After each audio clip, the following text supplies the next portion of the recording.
인격을 중시하는 교육이 점점 희박한 세대에 살고 있다 생각합니다. 교육은 사람을 사람답게 만드는 것이 가장 중요한 목적이지만 그저 성적과 외형적인 것에만 집착하고 많은 것을 소유해야만이 성공하는 것으로 여기기에 점점 인간화 상실된다라고 생각합니다. 게다가 하나님의 자녀인 성도도 사람을 바라보는 태도가 사뭇 다른 것 같다고 느낄 때가 많습니다. 세상 사람처럼 인격을 무시하는 일들이 우리 가운데 앞서고 있습니다. 한 사람의 영혼이 지니는 가치는 절대 따질 수 없습니다. 단 하나라도 너무 소중하기 때문입니다.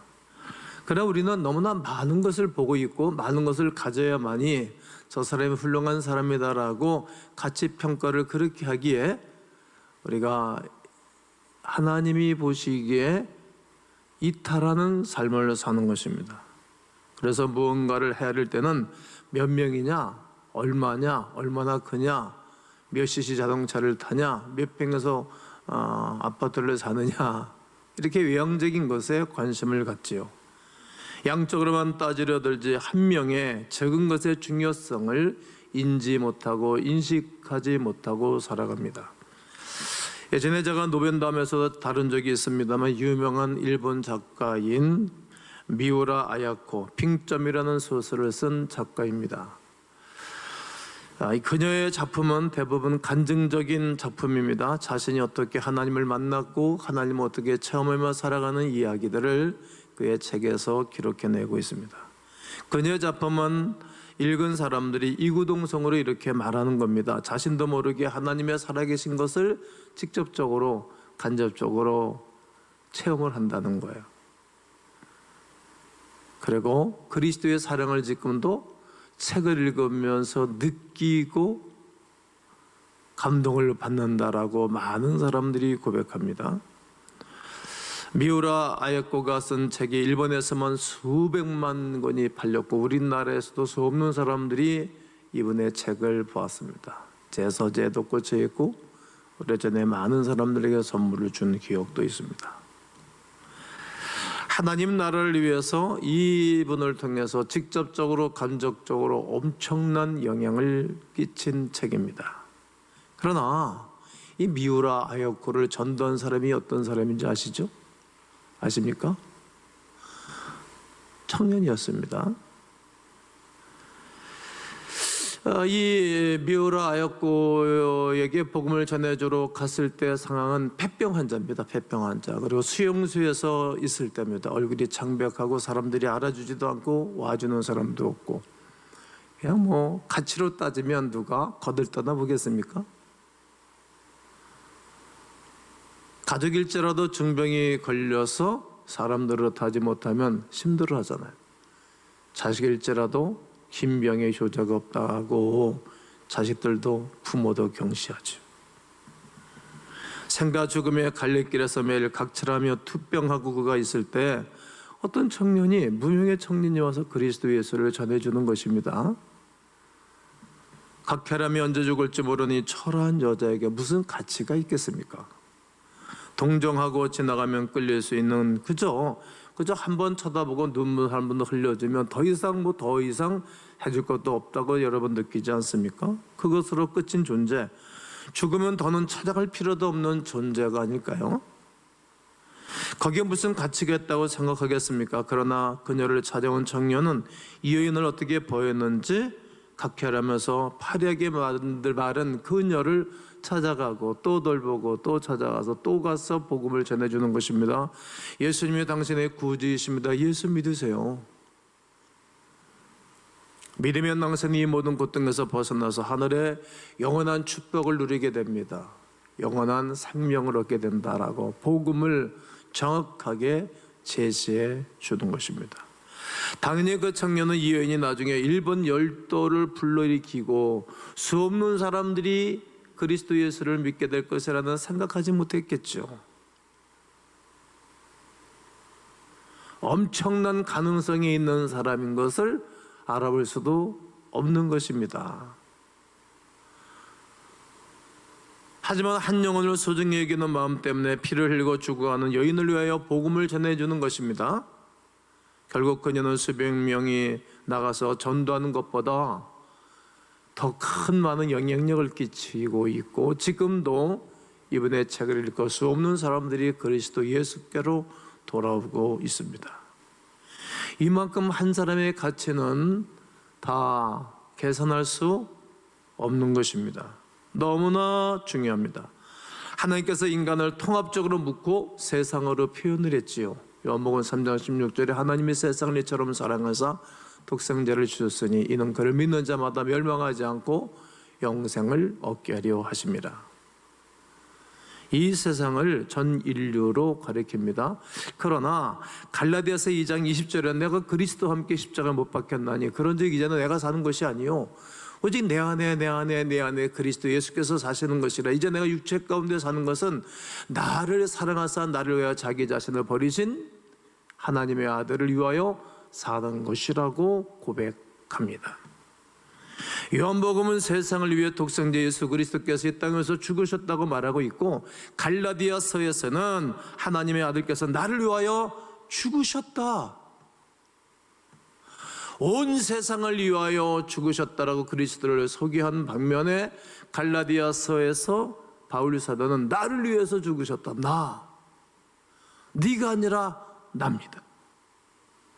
따라서 사도 바울은 하나님께서 말씀하신 세상을 자기 자신과 동일시한 것입니다. 세상을 사랑하신 것만큼 하나님은 나를 사랑하신다.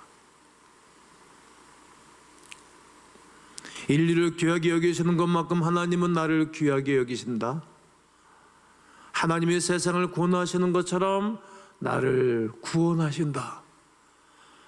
그러므로 하나님의 눈에는 나 하나가 세상이고 세상은 나 자신입니다. 하나님께서는 단 한 사람의 영혼이라도 소홀히 하거나 빼먹지 않습니다. 세상이 하나님께 아주 중요한 것처럼 나 하나가 하나님 앞에서 얼마나 중요하고 소중한 가치인지 모릅니다. 오늘 읽은 본문은 하나님께서 한 생명에 대해 교훈하고 있는 말씀인 것을 우리가 잘 압니다. 신약시대의 대부분 중요한 일에는 어린 아이들을 참여시키지 않았습니다. 중요한 모임 가운데서도 어린 아이들은 숫자에 넣지도 않았던 것을 우리는 잘 압니다. 그런데 예수님께서는 사람들이 보는 그 앞에, 제자들이 보는 그 앞에 가운데 어린 아이를 세워놓고 말씀하는 것입니다. 여기 아주 중요한 두 가지의 교훈이 들어있습니다. 그 하나가 예수님 한 명의 어린 아이를 자기 자신과 동일시 하십니다. 오늘 5절에 또 누구든지 내 이름으로 어린 아이 하나를 영접하면 곧 나를 영접함이니. 나를 영접한다는 말, 이 말이 아주 제일 중요한 말씀입니다. 어린아이는 다른 존재가 아니라 바로 나 자신이라는 거예요. 예수님이 어린아이 하나를 바라보시고 가운데에 세워놓으시고 이 어린아이는 곧 나 자신이라는 거예요. 여러분은 곧 예수님 자신 아니겠어요? 나를 바라보시면서 하나님은 야, 내 자신이야. 너 위해서 내가 죽어준 건 되게 알지. 그래서 우리가 변화받은 것 아니겠어요? 나 자신이라는 겁니다. 어린아이에게 인격적 대우를 하면 바로 그것이 예수님을 인격적 대우하는 것입니다. 최고로 예우하는 것입니다.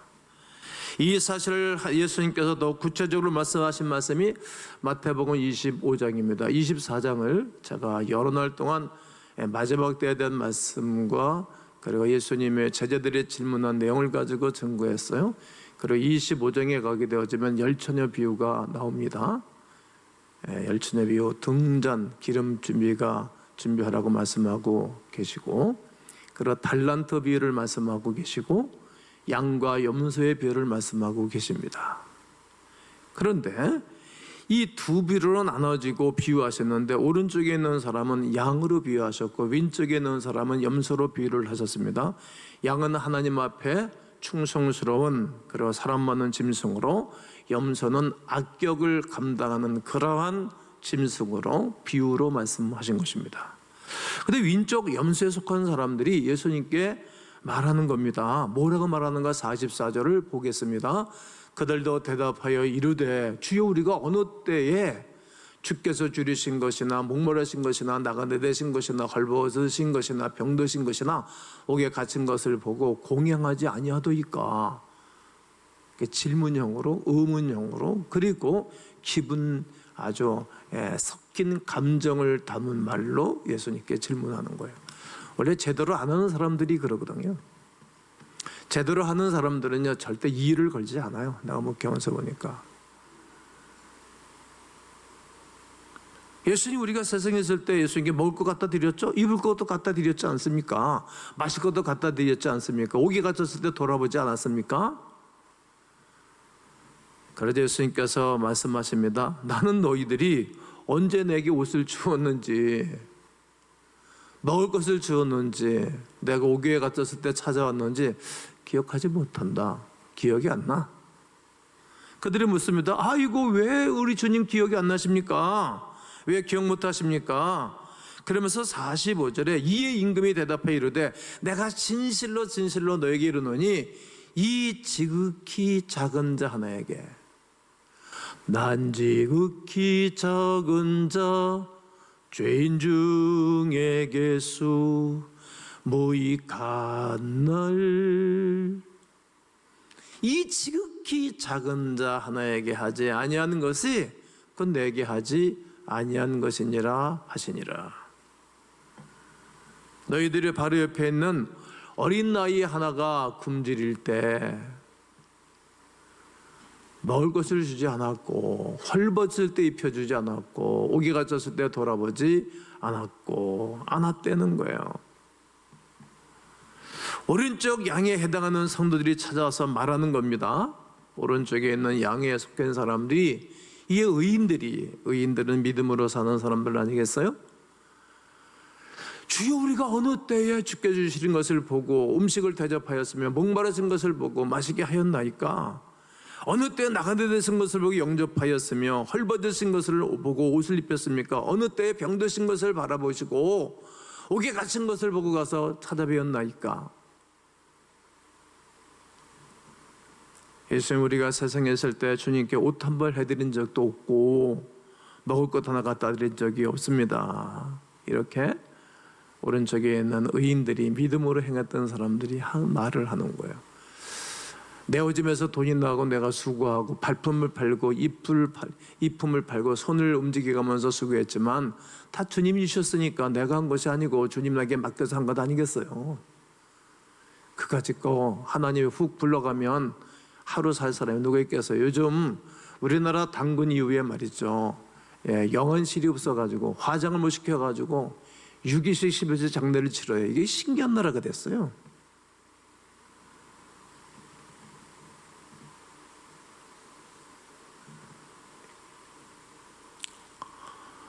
한 적이 없습니다.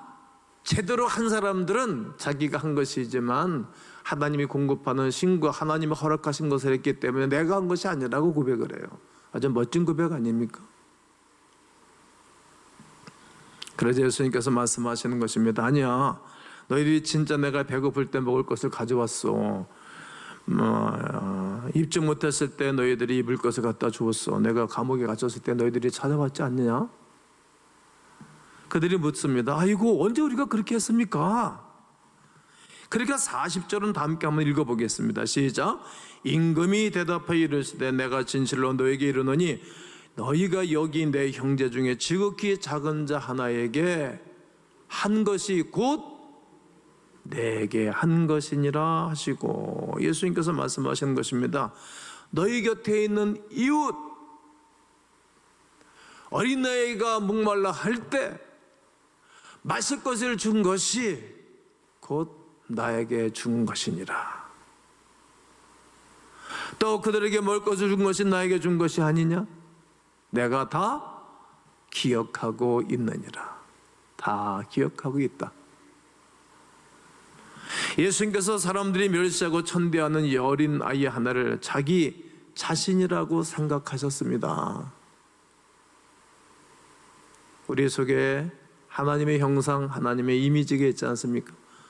하나님의 망가진 유전인자가 있지 않습니까? 하나님은 사람 하나를 자기 자신으로 보는 거예요. 우리는 그렇게 안 보죠. 막 하죠. 그래서 우리가 이 어린아이 하나를 소중히 여기면 바로 예수님을 대접하는 격이 되는 것입니다. 어린아이 하나를 영접하면 곧 예수님을 영접하는 것입니다. 반대로 어린아이 하나를 멸시하면 예수님을 멸시하는 처사입니다. 이처럼 세상에서 흔히 무시하고 지나갈 수 있는 생명 하나가 예수님 당신과 동일하다라고 생각하십니까? 그러면 장성한 하나님의 사람입니다. 책망할 것이 없겠죠. 우리는 이 사실이 얼마나 깊이 인식하고 사람을 대합니까? 우리 모두 자기 자신을 돌아보아야 합니다. 예수님의 형제 야고보는 성도를 향해서 차별 대우하지 말라고 권면을 했습니다. 좀 이 야고보를 내가 공부해 봤더니 아주 까칠한 사람이에요. 율법적인 사람이고 이 약간 번나면 말이에요. 사람 취급하지 않는 사람이었어요. 그럼 늘 자기 형 예수가 싫었어요. 꼭 저렇게 살아야 돼 우리 형은. 그리고 동네 방네 사람들이 자기 형 예수에 대해서 안 좋은 얘기를 하는 거예요. 왜요? 이거 뭐 하는 짓이야 저게. 그리고 그때 기득층의 사람들이 예수 싫어했어요. 여러분 제대로 예수 믿고 제대로 목사가 설교하고 제대로 믿음 생활을 하면 기득층의 사람들이 싫어하는 거예요. 특별히 정치인들이 싫어하는 거예요.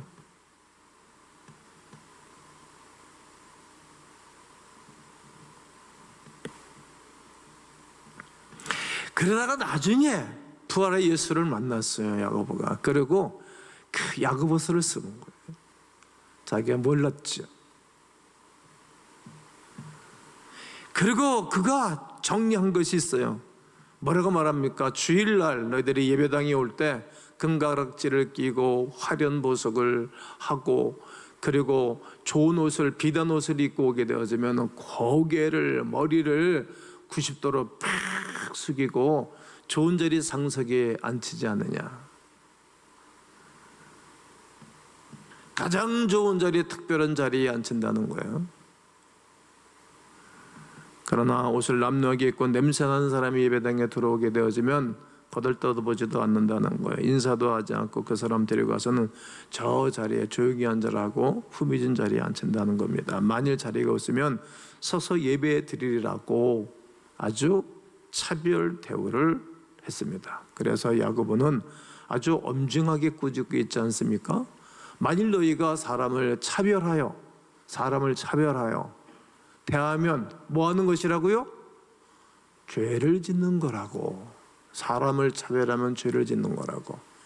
율법이 너희를 범법자로 정죄하리라. 그러나 사람을 무시하면 예수님을 무시하는 것입니다. 예수 그리스도께서 어린아이 하나 한 생명을 자기 자신처럼 소중히 여기신다는 것을 기억하셔야 됩니다. 또 예수님은 한 명의 어린아이를 교회와 동일시합니다. 너희 생각에는 어떠하냐? 만일 어떤 사람이 양 100마리가 있는데 그 중에 하나가 길을 잃었다면 그 99마리를 산에 두고 가서 길 잃은 양을 찾지 않겠느냐? 진실로 너희에게 이르노니 만일 찾으면 길을 잃지 아니한 99마리보다 이것을 더 기뻐하리라. 만일 찾으면 예수님께서 이 한 가지 비유를 말씀하시는 것은 100마리를 가지고 목축업을 하고 있는 주인이 있는데 해가 져서 양들을 세어보니 99마리입니다. 그럼 99마리 중에 한 마리가 없고 사라졌는데 비율적으로 보면 99마리가 귀중하죠. 99마리는 교회 성도들이고 한 마리는 길 잃은 양입니다. 예수를 믿지 않거나 실망하거나 하나님을 떠난 사람입니다. 그래서 이 한 마리를 찾기 위해서 험산 중령을 건너고 산을 넘고 가시밭길을 건너 이 한 마리를 찾아오는 것입니다. 여기에서 99마리는 무엇입니까? 교회를 말씀드리는 것입니다. 우리가 아홉 마리의 양입니다. 이미 예수 믿고 교회 와서 주일마다 예배를 드리는 거룩한 하나님의 백성들입니다.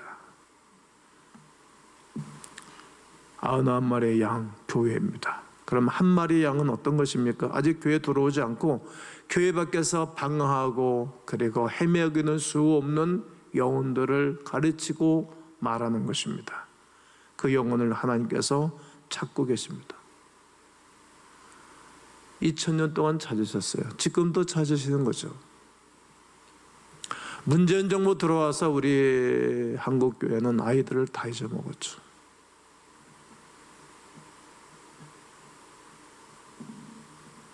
교회 입장에서 보면 문재인 정부는 엄청난 해를 끼쳤습니다. 피할 길이 없습니다. 나는 5년 동안 단식했습니다. 많이 힘들었어요. 교회를 공격했으니까. 믿음이 좋아진 사람들은 더 좋아졌지만 믿음이 약간 허술한 사람들은 교회를 떠났죠. 많이 아픕니다. 그 영혼들을 찾고 계시는 것입니다. 예수님께서 99마리로 만족하실 수 있을 것 같은데 만족하지 않는 거예요. 잃어버린 한 마리 때문에 마음이 아프시고 찾아야 된다는 거예요. 누가 찾아야 되겠어요? 교회가 찾아야 되겠죠. 한 마리를 찾기 위해 험한 산으로 발걸음을 옮기시는 것입니다. 무엇을 의미합니까? 예수님의 눈에는 한 생명이 교회와 동일하다는 말입니다. 한 명이 있었기에 두 명이 있고, 두 명이 있었기에 세 명이 있고, 한 공동체가 이루어지는 것입니다. 그 한 사람 말이죠. 한 영혼이 교회, 교회가 한 영혼입니다. 그런 의미로 당신은 교회입니다. 옆분하고 한번 해볼까요? 당신은 교회입니다.